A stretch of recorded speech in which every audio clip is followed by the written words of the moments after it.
এই যে দেখেন কিরকম কাপুরুষ, কি পরিমাণ কাপুরুষ এবং নির্লজ্জ থাকলে এই যে নিজে মুখ ঢাইকা রাখছে, মাস্ক পরে রাখছে, অথচ তার বউকে দিয়ে বউর মুখ খোলা রাখা ভিডিও বানাইতেছে নিয়মিত। আমাদের মানে আত্মসম্মান বোধ, আমাদের রুচি কোথায় চলে গেছে এখন। নিজের বউ তার উন্মুক্ত করে দিছি সবার জন্য, সবাই দেখতেছে, আর নিজে আমি পুরুষ, আমি আমার মুখ ঢাইকা রাখছি।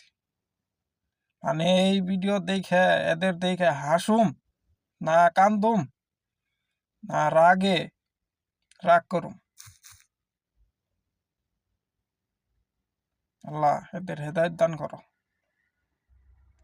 যদি লজ্জা শরম থাকতো, আত্মসম্মান বোধ থাকতো, তাহলে তারা এই বউ নিয়ে এরকম ভাবে ভিডিও বানাইতো না। তাও আবার নিজের ফেস ঢাইকা বউয়ের মুখ খোলা রেখে ভিডিও করতেছে নিয়মিত টাকার জন্য। টাকা এতই দরকার, প্রয়োজনে ভিক্ষা কর ভাই, প্রয়োজনে ভিক্ষা কর, তাও এরকম বউ নিয়ে ভিডিও বানাইস না।